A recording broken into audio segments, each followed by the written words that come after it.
Tsi pour accompagner les sauts des Allemands. Tiens, Tsi, c'est le nom d'un nouveau podcast. Et même le podcast francophone de saut à ski et combiné nordique. Chaque semaine, retrouvez résultats, analyses, statistiques et même des interviews passionnantes dans Tsi.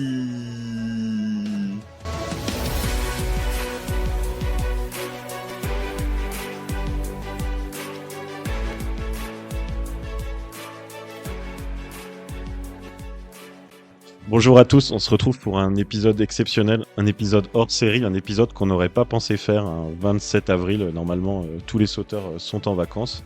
Sauf que cette semaine, mardi en l'occurrence, on rentre du boulot et on voit Twitter en ébullition. Un article, des vidéos dans les journaux islandais, ça nous parle d'un sauteur japonais de Red Bull et d'un tremplin géant à Akureyri. Donc Akureyri, c'est la grande ville, grande, hein, tout est relatif, du nord de l'Islande. Et en se renseignant un peu, on trouve même des vidéos YouTube de personnes du coin qui voient que le travail a commencé depuis des mois pour préparer un tremplin géant. Et puis les infos sortent au compte-gouttes et on comprend que mercredi 24 avril, Ryoyu Kobayashi, sponsorisé par Red Bull et Prada, va se lancer dans un saut dans le but de s'approcher, voire de dépasser les 300 mètres. En tout cas, tout est mis en place pour ça. C'est une bombe, hein. Et évidemment, la nouvelle est tombée en fin de journée. On l'attendait une bonne partie de la journée. Ryoyu Kobayashi a volé 291 mètres, soit 37,5 mètres plus long que le plus long saut connu à ce jour par Stefan Kraft.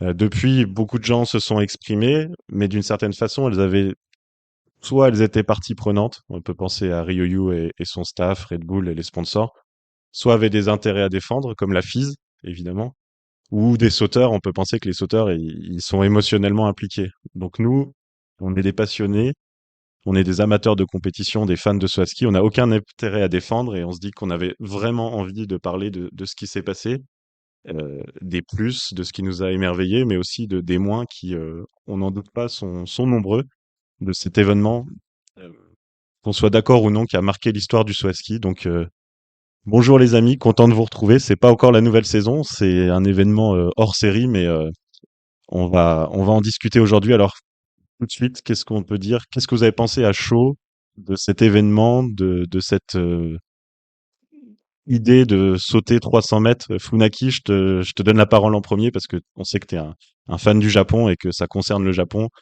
Qu'est-ce qui s'est passé dans ta tête mardi, mercredi? Alors, bonjour à tous. Alors, moi, j'ai trouvé ça exceptionnel. J'étais vraiment surpris. C'est vraiment pas la chose qu'on s'attendait à rencontrer fin avril. Alors, en tant que grand supporter du Japon, c'est sûr que ça m'a ému. J'ai trouvé ça enfin, même impensable de voir ça.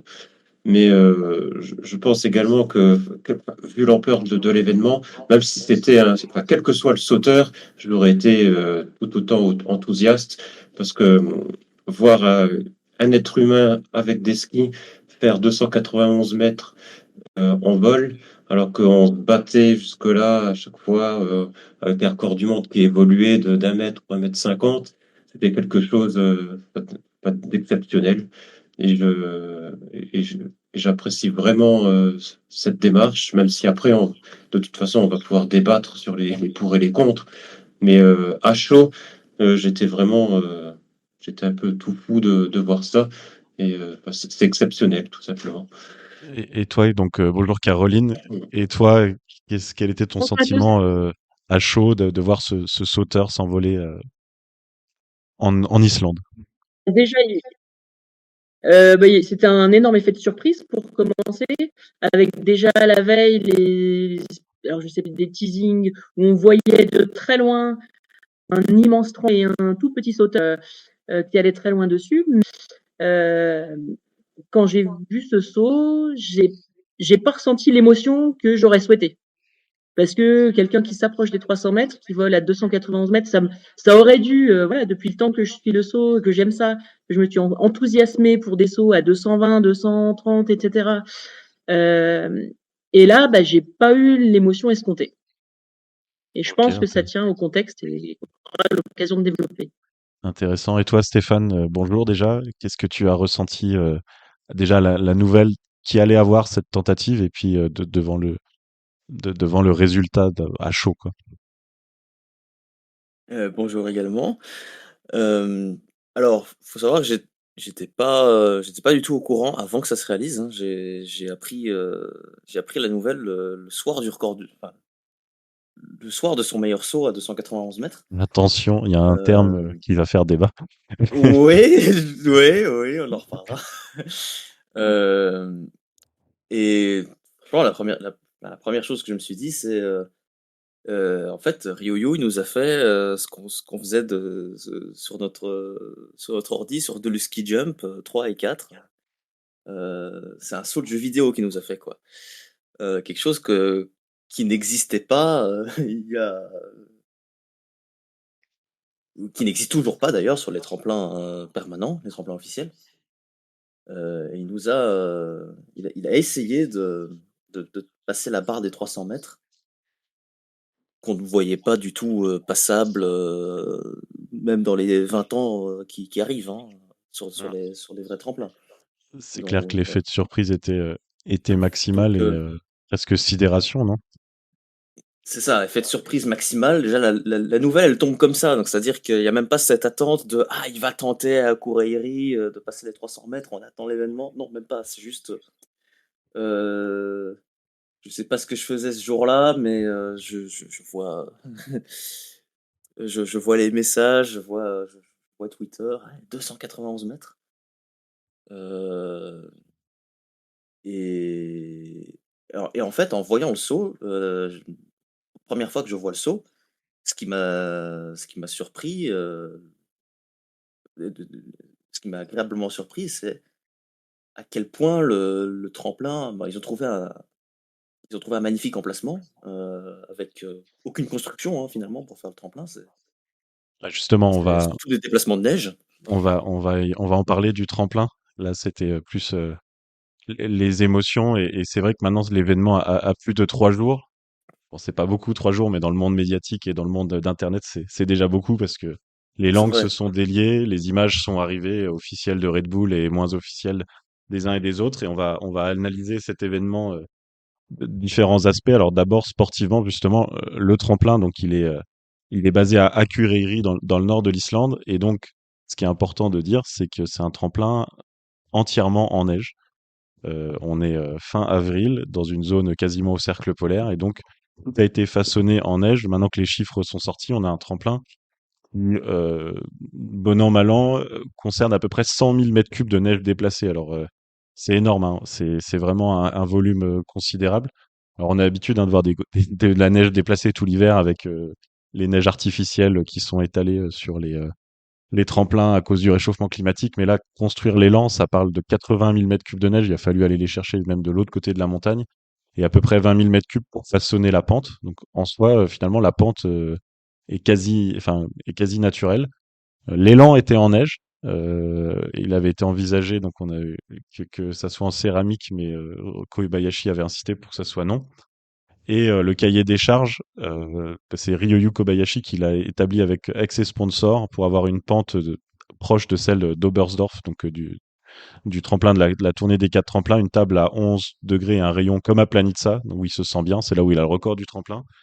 Et après, on parle d'une pente de 35 degrés jusqu'aux 200 mètres. C'est à peu près une pente conventionnelle, en fait, dans les tremplins de saut à ski. Et on voit très bien qu'ensuite, la pente s'incline en douceur et Red Bull nous avait matérialisé une ligne à 300 mètres qu'on pourrait appeler une sorte de HS. Donc en fait, ça ressemble plus ou moins à un tremplin habituel. On retrouve les caractéristiques majeures. Qu'est-ce que vous avez pensé du tremplin en lui-même? Caroline, tu veux commencer? Eh ben, c'est un tremplin alors qui est magnifique. Par contre, le travail de conception est superbe. Le cadre est magnifique parce que voilà, finalement, on est dans la montagne, on voit des montagnes à perte de vue, vaguement un peu des zones habitées un peu plus loin, mais c'est vrai que le cadre est superbe. Un des défauts aussi de ce cadre, bah, c'est qu'il est très instagrammable. Sur les réseaux, forcément, c'est très beau. C'est le cadre de ce saut est très beau pour faire une magnifique publicité Red Bull. C'est un tremplin aussi qui sera éphémère puisqu'il est tout en neige, donc on peut supposer que ça va fondre en partie et que s'il est reconstruit un jour, les performances seront pas vraiment comparables. Je ne sais pas si on pourra reconstruire le même tremplin à l'identique au même endroit. Oui, puis que ça a Et demandé puis beaucoup de dans les moyens voilà, aussi pour le construire. ça voilà, des moyens humains, matériels et financiers considérables. Alors après, je sais pas au niveau environnemental, effectivement, il n'y a pas eu d'arbres coupés parce qu'il n'y en a pas. Il n'y a pas eu de terrassement. Après, il y a eu voilà des 100 000 mètres cubes, j'arrive même pas à me représenter ce que c'est, de neige déplacée. Il y a eu du sel en quantité pour durcir les lands. Alors ça, pareil, je sais pas. Je ne sais pas si on compte en quintaux, en dizaines de kilos, en tonnes, j'en sais rien. Mais c'est probablement pas négligeable quand même. Après, et puis c'est un tremplin qui a été, voilà, qui est sur mesure, qui était sur mesure pour essayer d'atteindre 300 mètres, sur mesure pour Ryoyo Kobayashi. Mais c'est beau, on peut pas dire le contraire. C'est à peu près 40 piscines olympiques, 100 000 mètres cubes, pour donner une idée. Donc c'est beaucoup et peu à la fois. C'est vrai que la valeur, ça veut dire surtout Oui, beaucoup de travail pour le pousser et le mettre en forme. C'est Le clair. plus Toi, important, c'est ouais, justement. c'est que cette neige soit naturelle, en fait, hein. Ça aurait été 100 000 kilos de 100 000 mètres, oui, 100 000 mètres cubes plutôt de neige usinée. L'artificiel. Mm. Ça aurait été Ah bon, oui, je suis d'accord. questionnable. Là, ouais, là, pourtant. Là, Oui, c'est la l'important, seule c'est chose. que c'est naturel. Mm. Voilà, si la seule chose artificielle, ça a été le sel, au final, bon, Oui. on fait au moins aussi bien que toutes les pistes de ski alpin de saison de Coupe du Monde, quoi. Et en tant Euh, que sur le profil en lui-même, alors sans parler, on va dire trop du saut, mais sur le profil en lui-même, qu'est-ce que vous avez pensé, Funaki, quand tu l'as vu ou quand tu as vu, tu t'es dit c'est un tremplin de saut à ski ou tu t'es dit c'est quoi cet ovni? Oui, bien sûr, c'est un tremplin de saut à ski. De toute façon, il n'y a pas un tremplin type. Il peut y avoir plusieurs types de tremplins avec un élan plus ou moins raide, une table plus ou moins courte, un profil où les sauteurs passent plus haut, ou d'autres tremplins où ils passent plus bas, une pente plus ou moins prononcée, un rayon de sortie en bas plus ou moins prononcé là également. Donc c'est tout à fait un tremplin. Après, c'est sûr que là, il a été conçu selon le cahier des charges de Ryoyo, comme tu disais. Alors c'est ça qu'on peut débattre, on peut débattre là-dessus ou pas, mais en tout cas c'est un tremplin. Surtout si on regarde aujourd'hui, il y a quand même dans le cahier des charges FIS entre guillemets, il y a quand même une tendance qui se dessine avec si on regarde les tremplins se ressemblent de plus en plus, avec notamment avec un élan raide où le rayon commence très tôt, qui est très peu prononcé, mais une table plus longue. Ça c'est vraiment la majorité des tremplins récents. Donc, voir un tremplin qui diffère un petit peu de ce qu'on voit habituellement, c'est pas une mauvaise chose du tout, je trouve. Ouais, c'est même, enfin, Voilà, du coup, on va pas mettre au niveau Coupe du Monde, mais par exemple, ce qu'on apprécie à la tournée, c'est que Innsbruck et Bischofshofen soient différents. Et toi, voilà, Stéphane, exactement. Stéphane, un avis, on va dire, sur l'infrastructure, hein? alors c'est vrai que c'est quelque chose que j'ai pas dit tout à l'heure sur ma première impression, mais quand j'ai vu la tronche de la piste, oh, la première chose qui m'est venue en tête, c'est ça a vraiment, ça a vraiment le rayon type Planitza, quoi. C'est-à-dire, c'était vraiment ça qui m'est venu en tête. Et là, il se trouve que en fait, l'élan est 5 degrés moins incliné qu'à Planitza. Donc comme quoi, les angles de vue, Non, mais ça peut alors ça, jouer. c'est étonnant parce qu'on a regardé un peu les certificats d'homologation et ils disent qu'ils se sont inspirés du Schattenberg de Oberstdorf et il est à 35 degrés en fait, comme à Planitza, comme à Vikersund. Donc soit il y a eu une erreur dans les retranscriptions, soit du coup ils se sont pas du tout inspirés d'Oberstdorf parce que une pente à 30 degrés, c'est plutôt une pente assez faible. Ouais, Ah ouais, oui, oui, c'est oui. vrai que ça m'a un petit peu étonné. Après, Justement, c'est étonnant. il est resté longtemps sur la piste d'élan, mais honnêtement, ce profil, bon, évidemment, le bas de la réception et l'énorme rayon de sortie, c'est pas du tout réaliste sur un tremplin officiel, mais de la table jusqu'à, on va dire, la bosse, la pente, c'est un profil qui est vraiment très sympa, bien équilibré, hein, pas trop haut, pas trop bas, où il y a de la hauteur sur la bosse, mais derrière, au bout de allez, 80 mètres, il était à 3 mètres du sol, il volait presque le long de la piste, donc Donc il a été bien mesuré ce profil. Et je Oui, pense c'est que pour ça que c'est un vrai tremplin.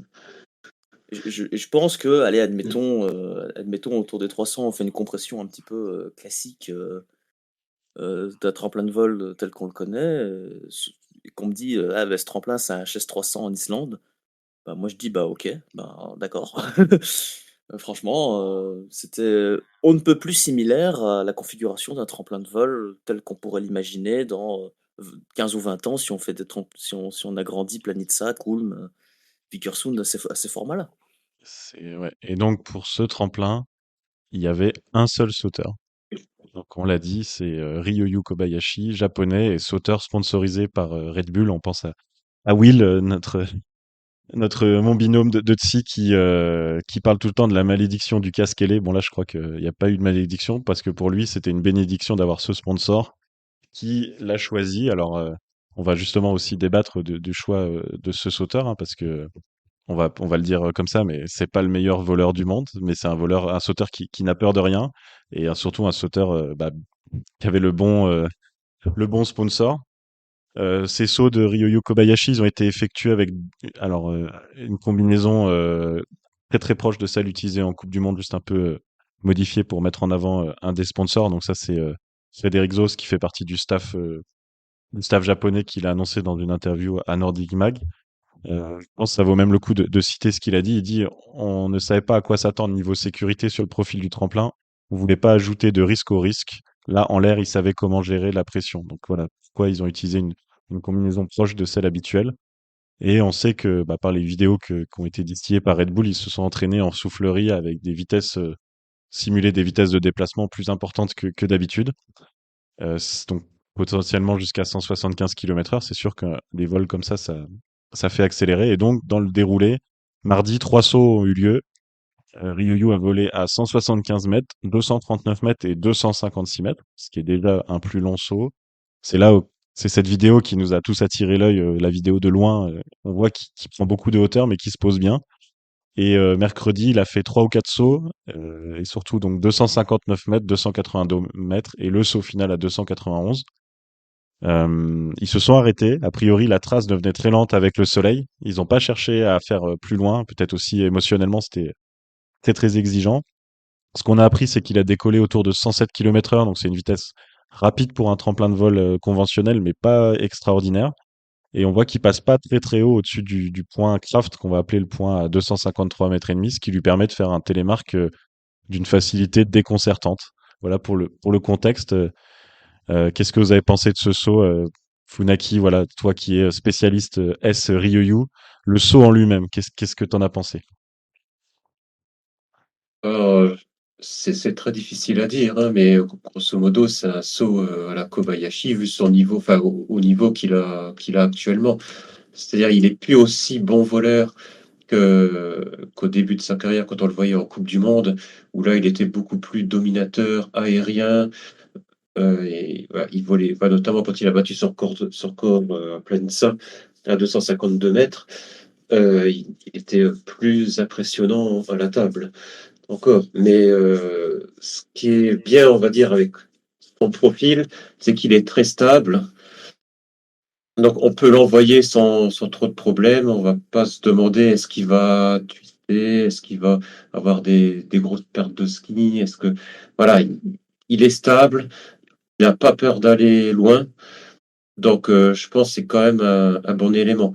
Après Red Bull en quelques autres sauteurs. Donc on pense à Wellinger, à Chofenig, ouais. Tofenig. Voilà, chez les filles, Takanashi, Lutit. Ilves, Lutit, Ilves. Mais je pense quand même que honnêtement, je pense c'est comme le bon choix. En tout cas, dans l'écurie Red Bull, c'est le bon choix pour s'attaquer à ce record.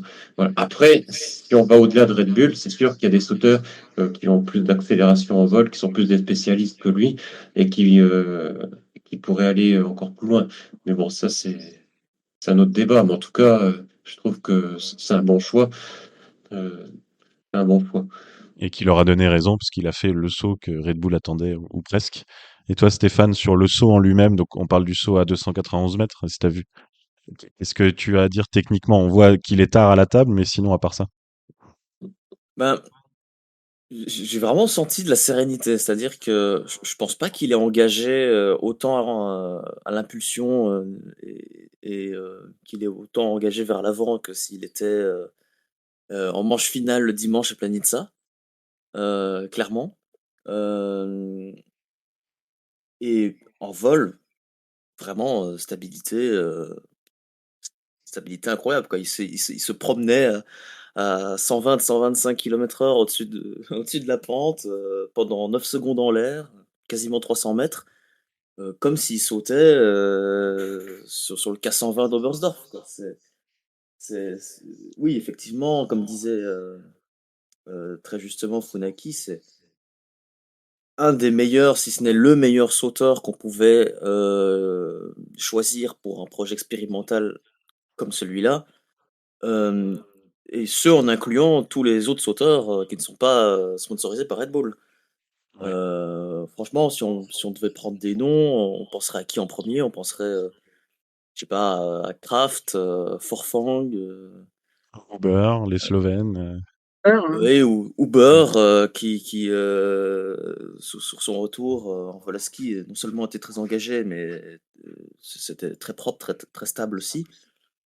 C'est sûr C'était que vraiment le sauteur qu'on pouvait prendre assez facilement pour une expérience du genre. Et en plus, on sait que Ryoyu, il a une approche, c'est-à-dire il est vraiment très passionné et c'est c'est le genre de projet qui convient aussi à sa personnalité. C'est-à-dire que il prend énormément de plaisir, il aime prendre énormément de plaisir. oui, il y avait une part de risque, on le voit dans l'interview de Frédéric Zos qui dit on sait pas trop ce que ça allait donner au profil du tremplin. Et même, je sais pas si vous avez relevé quand il y a la vidéo des sauts qui dit à quelqu'un au talkie-walkie qui dit il s'est posé en sécurité. Je pense qu'il y avait quand même une incertitude, hein, c'est pas des sauts anodins. Qu'est-ce que t'as pensé, toi, Caroline, du saut en lui-même ou des sauts en lui-même? Mine de rien, il a été 4 fois au-delà des 255 mètres. Ah oui, non, c'est superbe. Il fallait oser, voilà, s'élancer comme ça d'un tremplin inconnu, qui allait emmener à des distances inédites. Et c'est vrai qu'on voit que le tremplin était bien profilé parce qu'on avait une trajectoire avec une hauteur assez impressionnante quand même sur la bosse, mais qui devient vite très raisonnable, puisque quand on le voit passer au-dessus de la ligne des 253 mètres 50, il est finalement pas très haut et puis il va faire encore plus de 30 mètres derrière, quoi. Après, voilà, c'est un choix de l'athlète par son sponsor. Ben voilà, c'est Red Bull qui organisait ça. Mais c'est vrai que moi, j'aurais bien aimé voir un Kraft ou un Uber Et ils ont avec choisi les gaufrettes. l'engagement qu'ils ont en vol, l'accélération. Ils Ouais, sont c'est ça. Alors, je sais sponsorisés, pas si Meneur ils un sont jour. sponsorisés par des gaufrettes au chocolat et du coup, ils sortent pas les billets, quoi.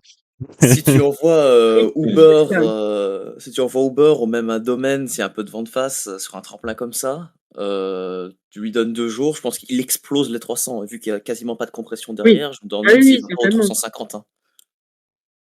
Parce Et que non seulement, bon, Ryoyu n'est pas le meilleur voleur, bon, il est toujours dans les 10 meilleurs voleurs quand même, mais c'est pas sur ses qualités purement de vol qu'il y parvient, disons. Euh, Oui. Mais en plus, il n'a pas engagé à 100%. On sent qu'il y avait une certaine sérénité, une certaine. C'était vraiment très Et stable, très serein. l'absence de compétition fait aussi qu'il y a une sérénité. En fait, il était en compétition juste avec lui-même, C'est ça, finalement. oui, c'est ça. ouais, c'est vrai Et ça. je pense honnêtement que la prise de risque était quand même très mesurée parce que quand on voit ces sauts du mardi, bon, premier saut, je pense que c'est juste un test. Hein, limite, il s'est mis en porte-manteau à mi-pente, il a posé avant les 200 mètres. Peut-être avec moins d'élan aussi. Parti de très Donc, bas. Parce que je crois qu'il disait qu'il remontait de 3 mètres à la fois ouais, dans donc l'élan, c'est pour pour tester allonger l'élan les sauts. aussi. Donc Mm. progressivement, ils ont monté l'élan et au bout de quelques sauts, bah, en plus de ça, c'est une piste qui est similaire à des pistes qu'il connaît déjà. C'est un hybride Oberstdorf Planitza, hein, de ce qu'on a compris. Donc la piste d'élan, la table, ça lui était pas du tout étranger. Et mercredi, c'est là qu'il a un peu poussé les limites petit à petit. Je pense pas que, je pense clairement pas qu'il se soit fait autant peur que. Je prends un exemple. que Tepes quand il a fait ses quasi cabrioles à Planitza ou à Rakov, par exemple, quoi. Oui, bah là, c'est Euh, ça, c'était le choix du profil. Et puis, on rappellera aussi que comme c'est un événement privé à un sauteur, ils ont regardé les prévisions météo, ils l'ont fait venir pour l'occasion. Ça aurait pu être il y a une semaine ou dans une semaine, il n'y avait pas de date, il n'y avait pas d'horaire, il n'y avait pas de créneau télé. c'est vrai, ouais. C'était aussi, tout était fait pour avoir des conditions laboratoires. Alors, on parle de léger vent d'eau, mais ouais, c'était des conditions où ils pouvaient s'envoyer en sachant qu'ils se prendraient pas une bourrasque. C'était pas à Willingen cette année, donc bah, ça fait partie aussi ça permet de sortir ce saut magnifique, cette vidéo magnifique, le soleil, la neige, l'Instagram, Oui, comme tu c'est l'as ça. dit, Caroline. Oui. Mais justement, tout ça, c'est un buzz pour Red Bull, hein, on va pas se cacher, pour Prada, même si je crois que on est un peu moins, on est plus susceptible de boire une canette de Red Bull que de s'habiller en Prada. Enfin, je sais pas pour vous, mais pour moi en tout cas, Oui, c'est forcément c'est une mise en pareil. avant. Pareil, pareil. C'est forcément une mise en avant pour Ryoyu parce que voilà, il avait fait une saison, une très bonne saison, il gagne la tournée, mais je pense que voilà, pour lui, c'est un coup de pub monumental. On a pu voir à droite à gauche quand même que beaucoup de sauteurs ont envoyé la prochaine fois, invitez-moi. On a vu des messages aussi. Est-ce quelqu'un a de l'argent pour m'envoyer à 300 mètres comme pas Ah, c'est mal de. Philly Upset, ouais. Ouais, voilà, donc Et, on voit que ça a été entre guillemets bien reçu, puis il suffisait d'aller sur Instagram les jours qu'on suivit où on voyait que la vidéo a été partagée. Enfin, c'est la première fois que je vois ça, que tout le monde dans le monde du saut l'a partagé. Donc en termes de buzz, c'est réussi. Mais nous, on va essayer de s'éloigner un peu de cet aspect-là. Est-ce que cet événement, c'était plutôt un bond en avant pour la discipline parce que ça réalise quelque chose qui a jamais été fait, ou un piège marketing qui s'est refermé, et même le simple fait de faire ce podcast montre qu'on serait tombé dans ce piège. Caroline, je crois que tu as des choses à dire sur ça. oui, alors je vais peut-être être la plus critique de la bande là-dessus. Parce que vraiment, moi, j'aurais aimé être super enthousiaste, être ému par ce saut, mais en fait, voilà, je l'ai pas été, et puis ça se commande pas. J'ai pas choisi de pas, je choisis pas de faire la grincheuse aujourd'hui ou d'être un peu rabat-joie. Mais en fait, pour moi, déjà, c'est quelque chose qui est très artificiel, parce qu'on a un tremplin, donc tout ça, on en a parlé, mais voilà, le tremplin est calibré pour une distance, pour un seul sauteur. C'est calibré aussi pour les réseaux sociaux. Bah voilà, on peut tous en profiter via Instagram, bah c'est chouette, voilà. Et en gros, ça donne un peu l'impression que Red Bull et Prada se sont achetés un record, enfin un long saut. On verra si c'est un record, mais et il y a un petit côté élitiste aussi parce que finalement, bah c'est un seul sauteur qui est choisi par le sponsor. Alors bon voilà, ça c'est le jeu de voilà, c'est le jeu du sponsor, mais ça a été un événement privé aussi qui était réservé à quelques privilégiés. Je ne doute pas que s'il y avait eu un peu de com en amont là-dessus, bah, il y aurait eu des gens et des spectateurs pour venir voir ce saut complètement fou. Parce que le saut est quand même un sport populaire. Alors, je parle pas de la pratique de ce sport, parce que voilà, c'est pas n'importe qui peut effectivement s'élancer d'un tremplin, mais c'est un sport qui se fait en public normalement, quoi. On voit bien l'ambiance de Planitza, alors un peu plus prononcée qu'à Vikersund, mais voilà, l'ambiance de Planitza, quand il y a des longs sauts, c'est quand même quelque chose et ça porte. Quelque part, voilà, on n'est pas, c'est pas à la régulière, c'est-à-dire que bah il y a pas de compétition, on est dans des conditions de laboratoire, donc il y a aucune comparaison possible. Il y a pas de comparaison possible avec d'autres sauteurs ou avec d'autres Ouais, sauts. c'est la Et, frustration qui enfin, ressort en fait. oui, voilà, exactement, exactement. Et puis, est-ce que ça va être le début du coup d'une course au record, selon qui aura le plus de moyens, qui aura le plus gros sponsor, qui pourra lui faire un tremplin sur mesure? Est-ce qu'on va pas avoir une certaine dérégulation de ce côté-là? Et puis, bah, le dernier point un peu négatif, c'est est-ce que ça va pas ringardiser un petit peu les sauts à 240, 250 mètres, maintenant qu'on sait qu'on peut aller à 291 mètres?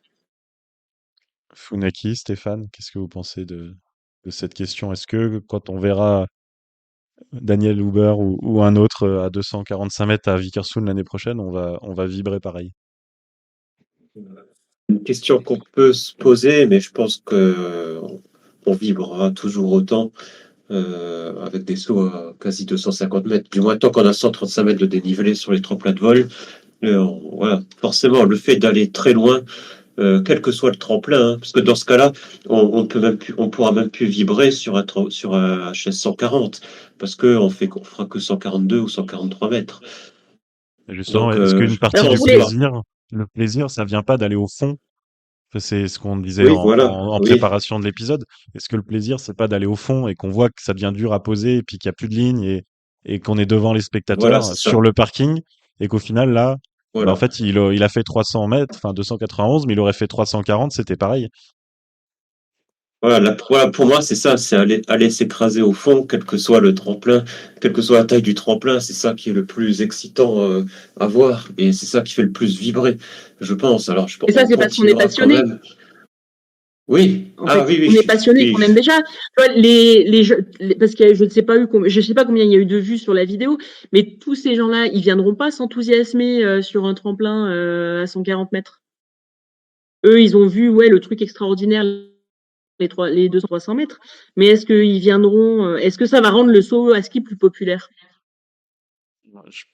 Ça me fait penser parce que ça, c'est dur. euh, on voit par exemple, on voit souvent des vidéos, le skieur freestyle à Candy Clovex qui passe dans une arche. Là, ça avait fait le buzz en début d'hiver.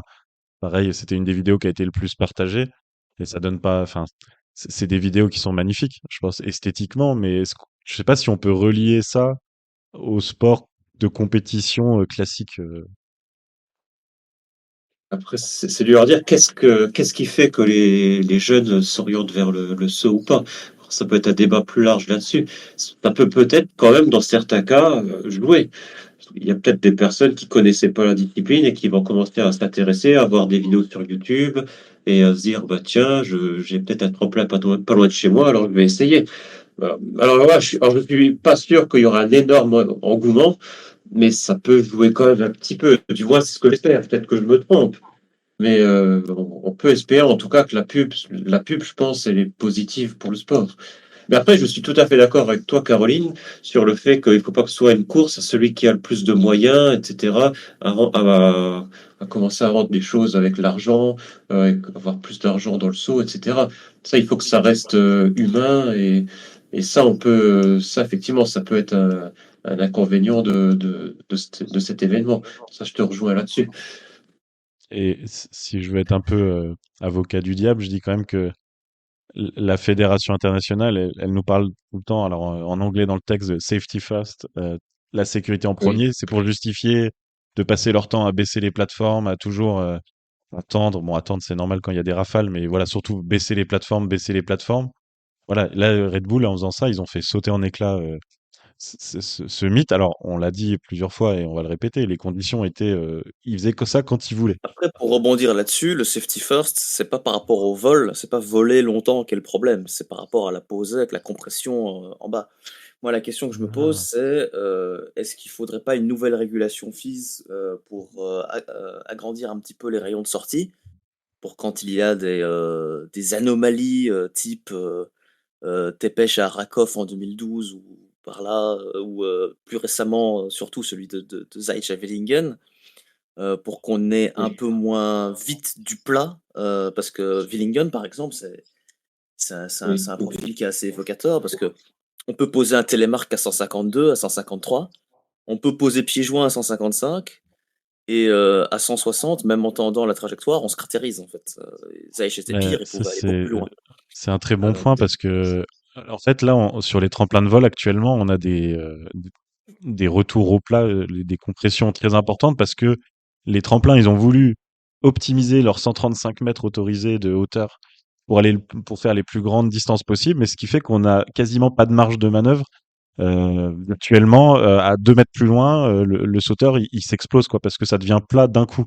Et c'est vrai que voilà, cette question du rayon de la compression en sortie, dire ok, euh, il y a la distance en tant que telle, mais la marge de parce que si à Planitza, il pouvait faire 10 mètres de plus en se posant peut-être un peu sale, mais en se posant quand même, et ben le jury hésiterait moins avec les conditions limites. Là, je pense que par exemple, si on revient sur Uber le dernier jour à Planitza, ici, il le laisse à la plateforme d'en haut et qui va à 257. À 257, c'est totalement plat. Alors qu'à 252, ça posait.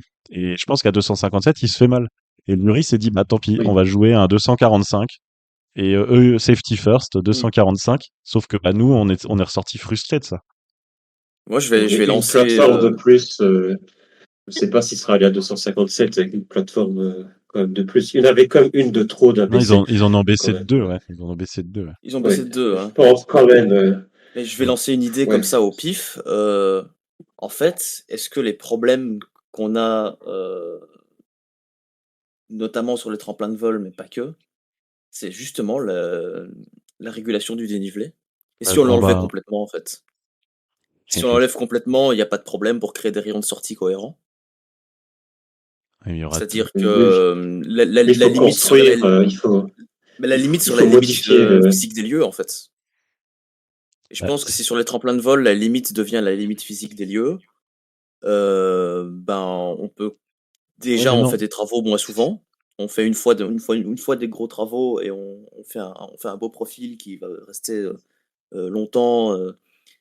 Et en fait, la limite deviendrait la limite physique des lieux. Alors ça, j'aimerais bien que tu aies Et, raison, mais tu vois, et derrière, c'est la régulation du rayon qu'il faudrait, regarde, du rayon de sortie qu'il Mais faudrait, mais je à pense qu'il qu'ils faudrait jouer. cherchent toujours à tirer le plus ouais, loin c'est ça. possible. Le tremplin de vol Sauf si on de. régule le rayon de sortie. Parce que je pense que la Oui, première ben, mesure de voilà. sécurité, je pense, outre la hauteur au-dessus de la bosse ou la hauteur au-dessus de la pente, je pense que la pente de la réception, le rayon de sortie, c'est en plus des fixations et du reste, bon ça c'est le matériel, mais matériel mis à part, juste sécurisation du profil. Je pense que la première chose sur laquelle on doit laisser un peu plus de marge, c'est sur les rayons de sortie. Parce que prendre une compression de zinzin comme à Vickersund, même Kulm actuellement, Plein en fait, ça, on voit qu'après 252, c'est très dur. Il y a Même des. voilà, 254, les compressions de 255, c'est. zinzin qu'on a sur les tremplins de vol actuellement, ou bah, typiquement Vickersund cette année, on voit Preuch poser 2,43,5 télémarque sans trop de problèmes. Et c'était il y a un an ou deux, Kraft il fait 247 ou 248, il tape le 49, casque. 49, ouais, il tombe, ouais. 2,49, il tape le casque. Il y a que 5,50 m Ouais, entre les deux, tu vois. Donc l'année dernière, oui. même en termes Ouais, c'est ça. d'équité sportive, c'est pas une folie. Parce que pour rappeler aux auditeurs les moins, on va dire les moins suiveurs ou les moins avertis, la valeur du mètre en vol à ski, c'est que 1,2 points. Juste la différence entre poser un télémarque et Et poser à l'emporte-pièce, ça peut être de passer de c'est 19 ou énorme. 19,5 C'est à ça. 16. Il faut Oui, ça multiplier fait ça les. par Et ça, 3. c'est énorme. Ça fait Il les faut coach multiplier ça par request de 3 parce Zeich que. depuis 1 an et demi, parce que l'année dernière, il gagne le dimanche à Planitza. Il fait Et coach voilà, j'allais y request venir. parce que. Et par rapport à la rayon de sortie, tu vois, par exemple, moi j'étais choqué, le tremplin de vol à Oberstdorf, maintenant il est en cuvette. Parce qu'ils ont voulu suivre le 135 mètres et physiquement, ils ont dû creuser. Donc on est arrivé à un tremplin qui était déjà un tremplin de 200 mètres. Et aujourd'hui, on arrive sur place, on a une grosse cuvette. C'est-à-dire que eux, la Oui. nature, elle va pas leur laisser une tour en haut. Donc la nature, elle va pas leur laisser grandir. Et les organisateurs, ils voudront toujours le record chez eux. C'est pour ça que laisser l'unité, Oberstdorf, à mon avis, c'est fini, hein, ils vont plus agrandir. Hein. bah Enfin, non, ils peuvent je pas. À un pense. moment, ils vont pas aller Ouais. chercher au centre de la Mais Terre. Mais c'est pas très grave. Je veux dire, c'est pas très grave. Mm. bah, Ça fera comme des beaux ils ont concours. déjà eu leur record. Mais Ils pour ont déjà eu le revenir du coup record du sur. monde et est-ce qu'ils ne voudraient pas est-ce qu'ils voudraient pas le récupérer un jour? On peut toujours se Eh ben, poser la question. Mais, tu nous mais fais pour Ils une. revenir l'ont du coup déjà eu, sur le Oberstdorf. point que je faisais avec l'équité sportive, quand on a une valeur de mètre qui est 1,2 points et qu'en fait en posant 3-4 mètres plus loin, on peut perdre 9 ou 10 points sur les juges, voire même 30 hein, si on pose une main. Pour faire 9 points en équivalent de distance en vol à ski, il faut faire 7,50 m en plus. Ouais. Ah, de toute façon, ça coûte cher de ne pas faire le télémarque en vol à ski, ça coûte très très cher en Et termes de donc on en mètres. vient, Ça, c'est. Ouais, on en vient au coach request de Zeich en Planitza je- 2023. Parce qu'il se dit, oui, enfin, parce que le coach se dit, s'il fait vraiment un super saut, en fait, il va aller au 2,48, 2,50 et il va prendre des cases et demie dans la bien tronche. sûr. Donc, voire peut-être se faire mal, parce qu'il faut quand même se souvenir que c'est la saison. 2 mois avant, il prenait une boîte à 161 à Vellingen. Donc, bon, aussi courageux et engagé que Zaïch est, c'est quand même un être humain qui il a fallu du temps pour vraiment se remettre à poser au fond. Ouais, on va, J'imagine qu'un gars comme Lanisek, ça va être la même chose la saison prochaine. on va. Il faut s'y attendre. Oui. Mais, mais ça pose le problème du coach request. Est-ce Donc, que, est-ce qu'il faudrait pas? Moi, j'ai jamais été un grand supporter de cette règle. Et effectivement, ça pose ce problème-là. Au niveau du spectacle, en tout cas, le coach request, je suis pas sûr que ce soit la meilleure des choses. Mais surtout, voilà, on parle souvent sur petit je tremplin, suis d'accord l'importance avec du toi. télémarque, parce que c'est tellement serré, donc il faut faire attention aux notes sur petit tremplin. Mais en voilà ski, moi je trouve que c'est tout autant important, notamment, enfin, pour la victoire ou pour le podium, euh, le fait de faire le Oui, c'est télémarque ou clair. de pas le faire, ça coûte énorme, ça peut coûter très cher. C'est pour ça, d'ailleurs, comme tu dis, qu'ils décident d'abaisser la barre, hein. D'ailleurs, ça a coûté cher à la Norvège. C'était à Planissa en 2020, au championnat du monde, où Stokel avait fait le coach request. Mhm. Ouais. Alors que l'année dernière, Zaitch, il avait fait en 2023, il a gagné quand même pour un dixième. C'était le dernier saut de la saison. Ça avait marqué. Mais c'est vrai que c'est problématique, quoi. Au niveau du Et du coup, spectacle, en tout cas, pour c'est les coach problématique. requests, moi Oui. j'estime que le coach request est nécessaire tant qu'on a des profils avec des rayons de sortie comme ça. Parce que c'est extrêmement difficile de prédire pour un coach, hein, surtout avec des conditions un peu changeantes, au mètre près où le sauteur va se poser. Et je prends un exemple tout bête, on prend Garmisch. Selon ton sauteur, tu penses qu'il va se poser à 142, donc pile sur le HS. Enfin, avant c'était un HS 140, mais bon, aujourd'hui c'est 142 avec les remesures et remesurations, ou remesures, je sais pas. Mais Oui. s'il se pose à 146, c'est plus la même histoire. Là, si tu penses qu'il pose à 146, bah, t'as plutôt intérêt de coach request qui pose un télémarque à 140 que de le laisser aller à 146. Même s'il peut poser pieds joints sans Oui. trop de problèmes. Et C'est pour vrai, il revenir faudrait à. voir comment on peut. Oui. Pardon. Non, non, vas-y, pardon. Comment on peut réguler ce coach request? Est-ce que vraiment donner les 95%, est-ce que ça vaut vraiment le coup, enfin, d'appliquer? Est-ce qu'il faudrait pas, alors c'est peut-être un peu, mais carrément de ne jamais accorder des points supplémentaires si le coach décide de baisser? Par exemple, là, si on prend 240 mètres, un HS 240 mètres, il faut faire 228 pour avoir les points bonus. Oui, mais alors dans ce cas, ça va Mais être pire. Ça va être pire, je vais t'expliquer pourquoi. Si on ne donne plus de points pour les ouais, coach requests, le jury, sous pression des fédérations, va encore plus baisser l'élan préemptivement et on aura oui, quasiment jamais de saut au HS. Parce que si par oui. Mais en exemple, tu tout as un cas, Kraft au-dessus du lot et que le coach autrichien doit baisser le. Bon, Kraft, il prend jamais de coach request, mauvais exemple. Allez, je sais pas moi, t'as Zaitch au-dessus du lot la saison prochaine et le coach slovène doit baisser d'une ou deux plateformes à toutes les manches. Et s'il prend pas de points en retour, bah, t'inquiète pas que la fédération slovène va aller se plaindre à la FIS et bon, dire Eh, mais vous faites les fous avec l'élan, Alors, baissez. je suis tout à fait Un d'accord. Schnieren Zohar à Je suis l'époque où ça d'accord. n'existait pas Oui. qui faisait ses gestes zinzin Et à la oui, FIS. Schlerenauer à l'époque Si, où le coach request n'existait Oui. pas, effectivement, si vous très bon voulez point. bien, on va Alors, retourner c'est à comme. Kureiri. Oui. Oui, Parce que du pardon. coup, Ryoyu, lui, il avait toute la place pour aller loin. Il en a profité. Il n'a pas eu besoin de Il a, faire coach il a fait 291. Je pense qu'ils ont maximisé l'élan qui était possible avec les Il a conditions coach de neige request de vers le jour. haut.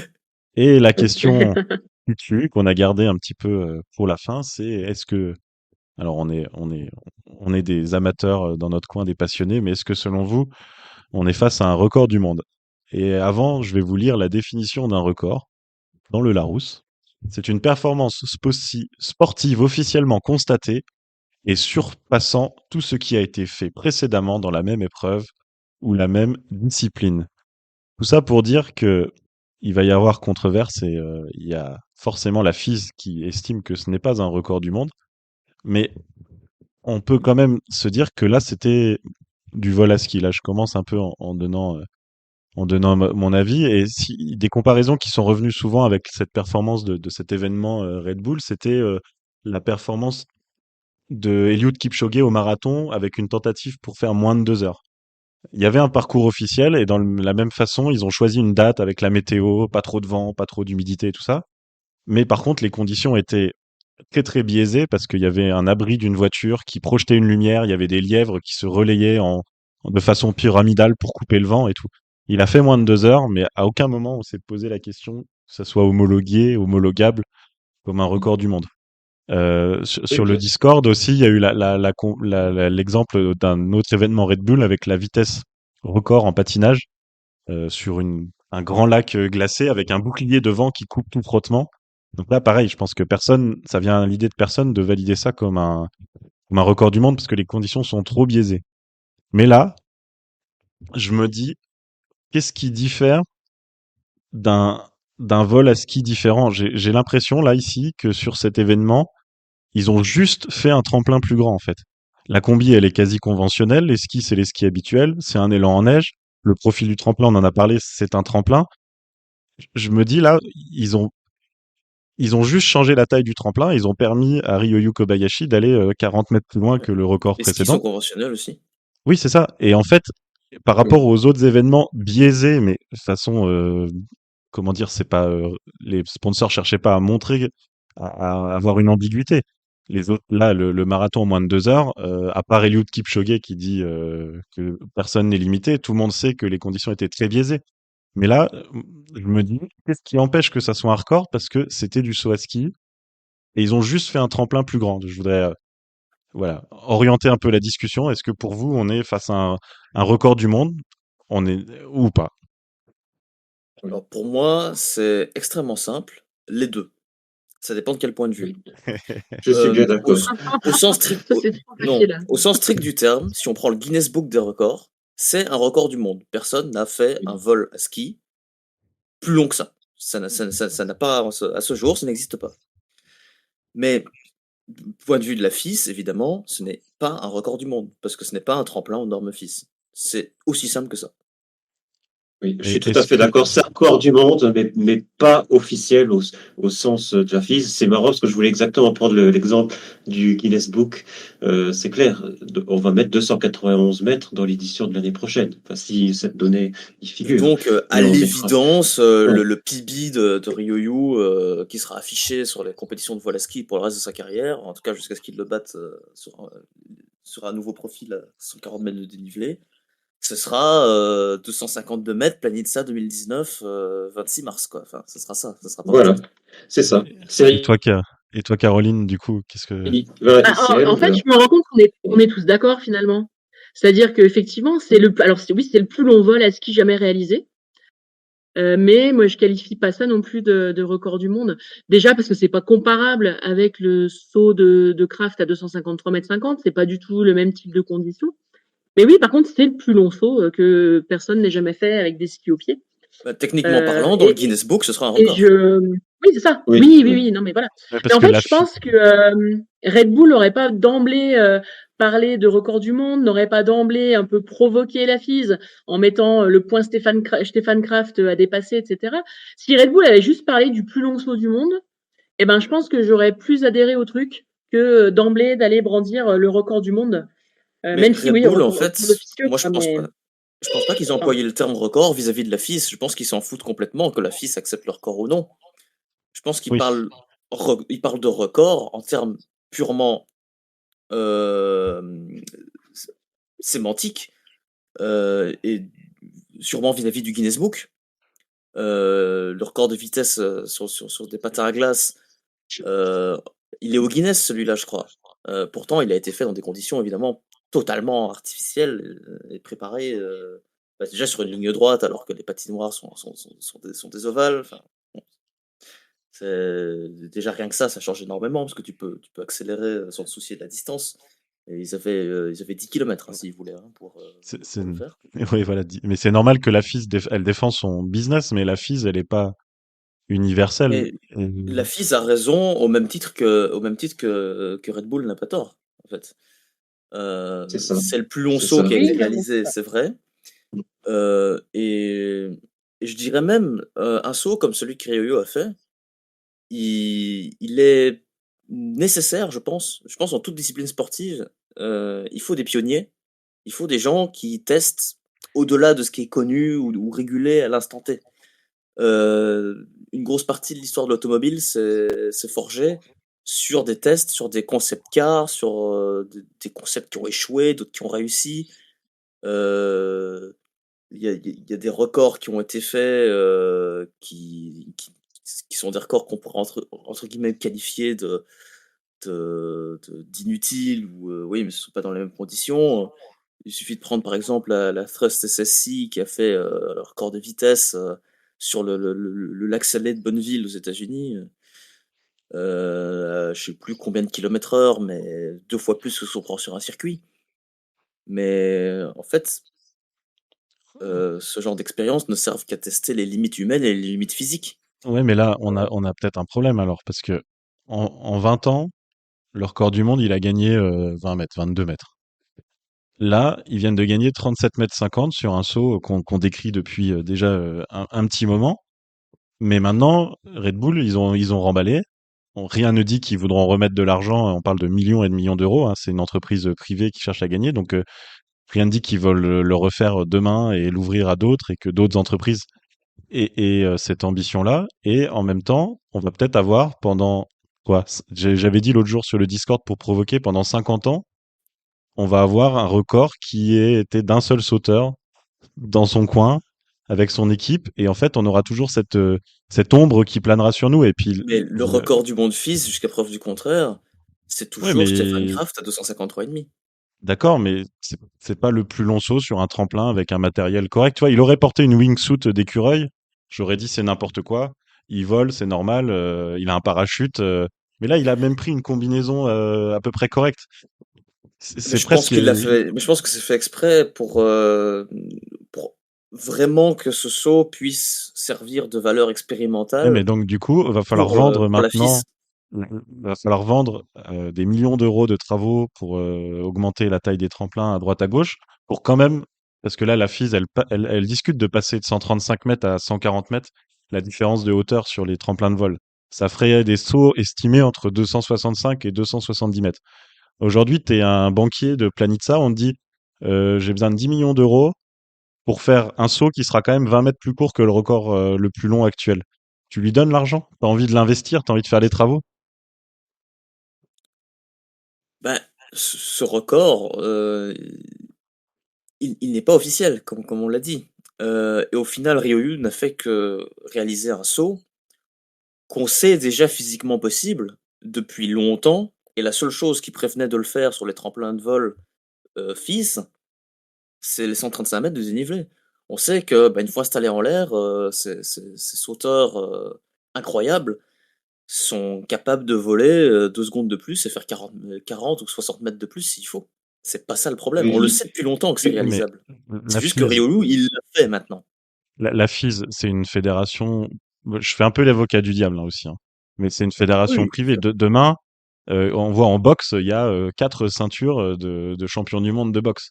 Demain, il y a quelqu'un qui veut lancer la fédération mondiale de ski, comme il y a pu arriver en golf récemment, où il y a eu un circuit j'allais citer le parallèle, golf, et justement. tous les meilleurs, ils sont allés, enfin, plein de gens se sont fait débaucher sur un circuit parallèle. Quelle est aujourd'hui, la FIS, elle dit, dans son argumentaire, elle dit le matériel n'a pas été vérifié. C'est vrai, mais on a suffisamment d'éléments qui disent qu'on a sur un matériel proche voire très proche du matériel correct. Et puis on passe notre temps dans les podcasts et entre nous à discuter des combis qui sont pas homologués des uns et des autres. Mais en La fait, distance n'était pas exactement. mesurée Ouais. officiellement. On peut quand même mais en faire fait, confiance ce qui me fait rire, Attends, ce qui laisse-moi me fait juste rire, finir. On peut quand même faire confiance à la FIS pour à Red Bull, pardon, pour avoir mesuré aux petits oignons leur tremplin. C'est pas des rigolos. Red Bull, ils passent leur temps. On a cité plein de records à faire des trucs. Le tremplin, il est mesuré. Le saut, il y a 0% de doute qu'il est mesuré dans les règles de l'art. La seule chose, c'est qu'ils n'ont pas respecté une règle de différence de hauteur de tremplin qui a été fixée arbitrairement par rapport à la géométrie des tremplins existants, par rapport à un storytelling de on améliore tous les 10 ans le record du monde en agrandissant un peu les tremplins. Mais la FIS, elle s'est juste fait dépasser, en fait, pour moi. Elle s'est fait dépasser par quelqu'un qui a dit, pose 10 millions d'euros et je fais ce que je veux. C'est pas éthique. C'est très problématique, je trouve, parce que il y avait qu'un seul sauteur, ils ont fait ça quand ils voulaient, il y avait pas de contraintes, blabla, tout ça, on en a parlé. C'est pas un record éthique, c'est pas un record qui est joli, mais je trouve qu'il y a rien qui empêche de dire que c'est un record du monde, quoi. à Oui, c'est un partir du record du moment où monde, mais c'est pas officiel. Et je pense qu'il y aura toujours la course au record du monde qui continuera entre Planica et Vikersund. Donc, je pense que il y aura, je pense qu'ils trouveront quand même du financement pour agrandir les tremplins. Il y aura toujours cette course. parce que officiellement, c'est toujours 253 mètres 50. Donc, bon. Par contre, on parlait du rayon de sortie où on disait, voilà, ça peut être dangereux. Ça peut être dangereux. C'est pour ça que les 270 mètres, en passant à 140 mètres de dénivelé, je suis pas sûr, si on fait attention au rayon de sortie, qu'on les atteindra. Si on veut un rayon plus doux, il faudra peut-être plutôt viser les 262, 265, je pense. Sauf que Je sais pas ce les que vous en tremplins, ils pensez. vont pas viser ils vont pas Ouais. viser le rayon le plus doux, ils vont viser de faire le plus long possible et qui aura le plus gros par Mm. rapport à son voisin. J'ai aucun espoir dans la nature humaine pour qu'ils fassent les choses pour avoir un beau rayon de sortie, non? Ils auront. Sauf s'il y a des normes. Oui. C'est ce que je disais tout à Voilà. l'heure.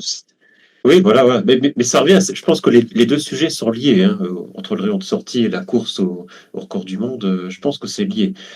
Mais Et oui, 270 mètres, ça me paraît effectivement, quand même un peu illusoire, je pense. Mais Non, mais si voilà. on regarde, voilà, à chaque fois qu'on agrandissait les tremplins, on gagnait jamais 16 mètres 50. Et encore, les 253 mètres 50 sont discutables sur le niveau du profil de Ah oui, Vikersund. parce que tu vois, t'as Donc raison. voilà.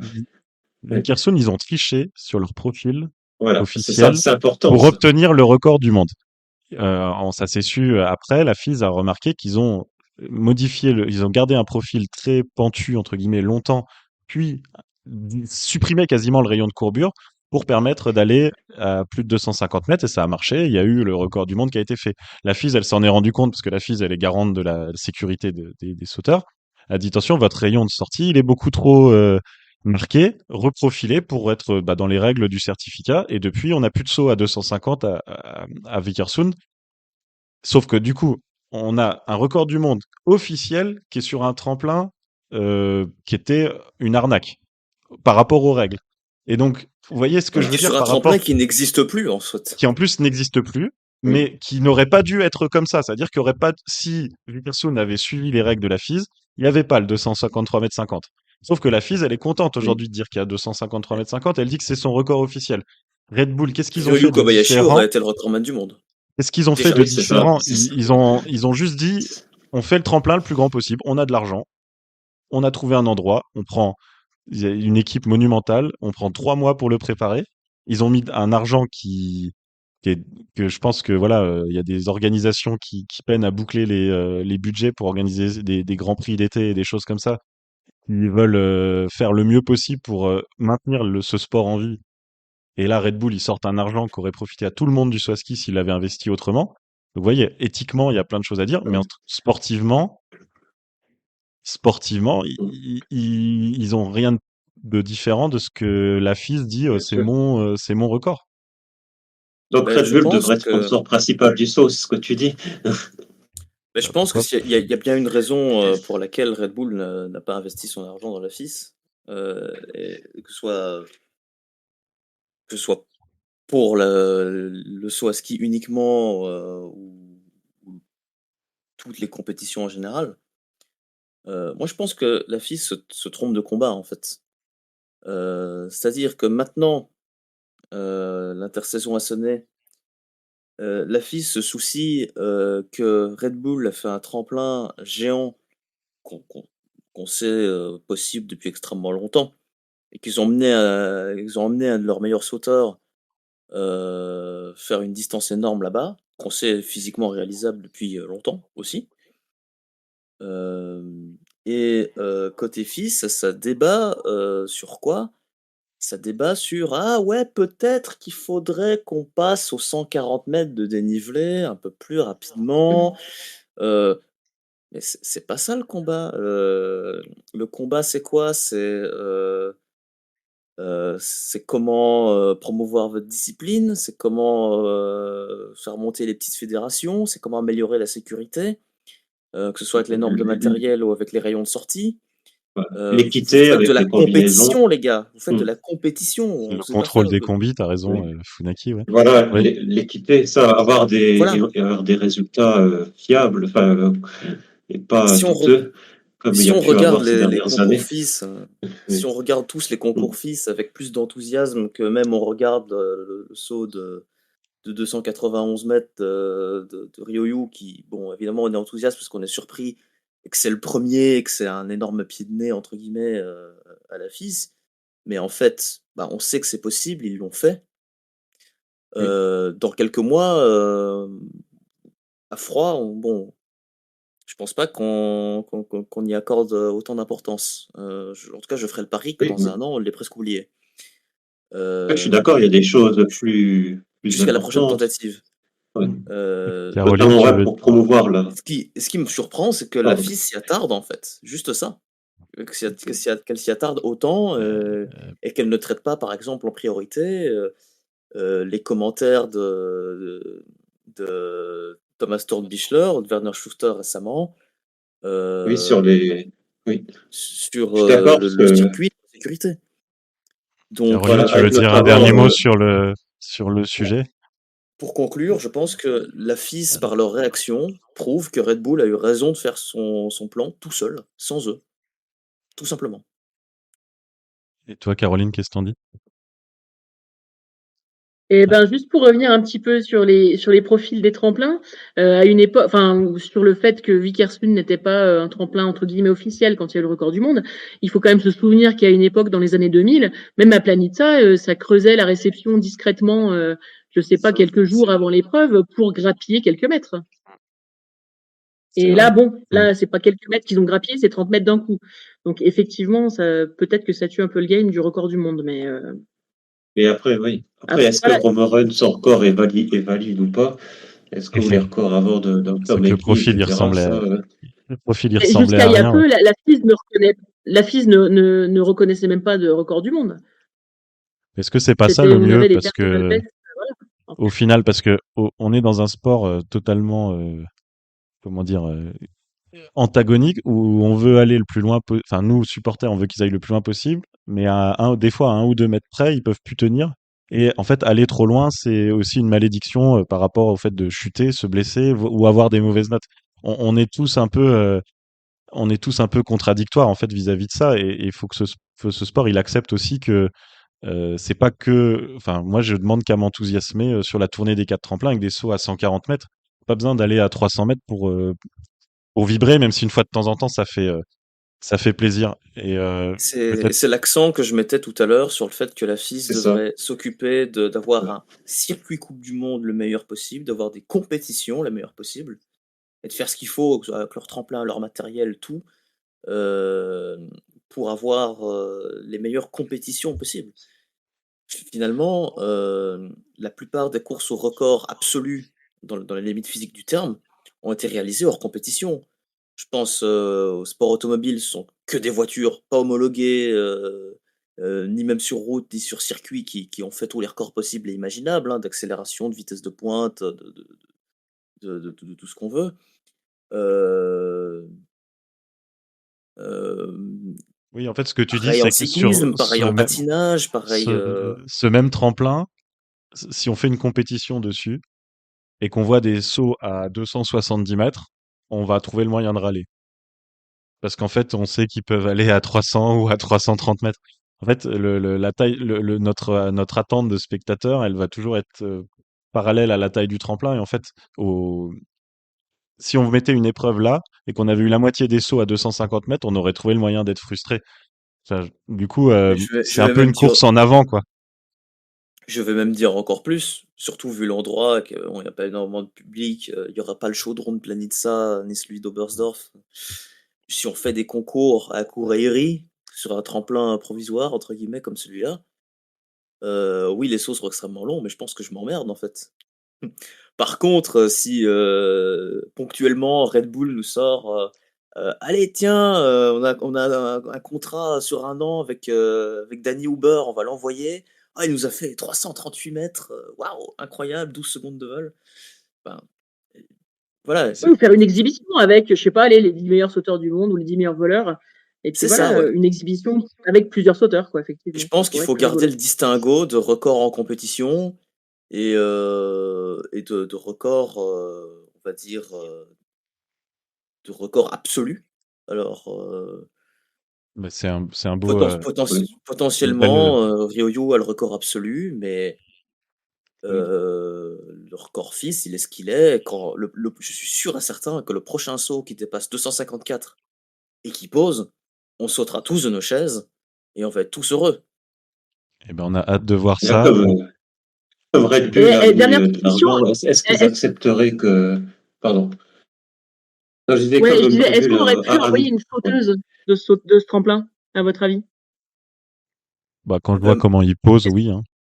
C'est vrai qu'on n'a pas, Oui. c'est vrai qu'on n'a pas abordé la Bah, si, question. j'ai et tout je de suite voulais pensé l'aborder. qu'Atakanoshi, elle a le même sponsor, elle vient du même pays. Je voulais l'aborder aujourd'hui justement. Et Caroline, tu fais très très bien de le mentionner. Ce serait incroyable. D'ailleurs, je crois que Cilia Upset a dit quelques mots là-dessus. Oui, Qui est actuelle elle a détentrice dit du que record si, du monde ouais, FIS, hein, pour le rappeler, à 230 mètres 50. en gros. Je En trouverais gros, elle dit que incroyable. si quelqu'un veut l'envoyer à 300 mètres, elle veut bien, quoi, à quelque chose près. Je trouverais incroyable qu'une Cilia Upset ou qu'une Alexandria Lotit aille faire facile des plus de 250, voire 300, Il y a des, avec un vol très stable, posé. Bon, posé, elle va être Ouais. facile sur une piste sans compression, mais surtout un vol très stable, et techniquement, visuellement aussi propre que ce que les hommes font. Je pense que ce serait Parce le que pied de le nez titre a eu des ultime problèmes pour. à la... Le titre a eu des problèmes à la poser. Mm. Ouais, Ce serait vraiment Non, le pied de Laurent. nez j'ai un petit... ultime pour que la FIS booste le vol à ski féminin. Je pense que et c'est à ça en fait que sert d'avoir des pionniers ou des pionnières. Peut-être que sans les pionnières qui ont fait des sauts d'essai sur les tremplins de vol, on n'aurait pas eu du vol à ski aussitôt chez les femmes, ça se trouve. Et peut-être que de l'expérimental, du hors compétition, du hors réglementation FIS peut aider le saut féminin à évoluer. Moi, j'y crois. En tout cas, Parce- on peut dire que Ryoyu n'a pas fait 300 mètres, alors que c'était quand même un peu l'idée du projet, ce qui laisse ouvert la discussion et certainement l'ouverture pour d'autres sponsors ou peut-être Red Bull de refaire reproduire quelque chose ou alors laisser le temps faire et ramener le record officiel vers cette distance-là. Je pense qu'on a un peu fait le tour de la question. Merci de vous être mobilisé rapidement pour parler du sujet. Je sais pas combien de temps on parle là, mais on voyait qu'il y avait des choses à dire. J'espère qu'on n'a pas été ni trop fanboy, ni trop critique. Là, l'idée, c'était pas enfin, si on voulait l'être, on pouvait, mais en tout cas, l'idée, c'était vraiment d'exposer les plus et les moins de cet événement qui a marqué le monde quoi qu'il arrive, le monde du saut à ski. Donc, bah, merci Funaki. À bientôt. Merci à toi. Merci Merci à tout le Stéphane, à monde. bientôt, ouais. Et puis Caroline, Merci de même. on sait pas. Maintenant, on dit plus pour le prochain épisode, hein, parce qu'on a dû en faire un. Ça se trouve, Manor, ils sont en train de préparer un tremplin pour Dan Huber sur un glacier autrichien, donc on sait pas. Donc les gaufrettes volantes, moi c'est mon En rêve, tout voilà, cas, avoir une gaufrette volante à 300 mètres. Merci à tous. c'était super intéressant. Merci à tous. Et on a pu exposer des points de vue plus et moins, comme tu as très bien dit, Romain. Et peut-être dans une semaine pour le record de Danny Huber à Zolden, par là-bas. Voilà. Allez, à bientôt. Et Merci. on a même pu Merci. un peu changer d'avis aussi. Eh bah, tu vois, comme quoi, on peut en discuter. Puis bah, Ouais. si vous nous avez écoutés jusqu'au bout, n'hésitez pas sur les différents réseaux sociaux à nous faire part de votre avis ou rejoindre le Discord. Hein, on en parle maintenant à chaque fois. On en a beaucoup discuté cette semaine, certainement pas terminé. Donc voilà, l'aventure continue. Et puis sinon, on va retourner au monde réel. À bientôt, ciao.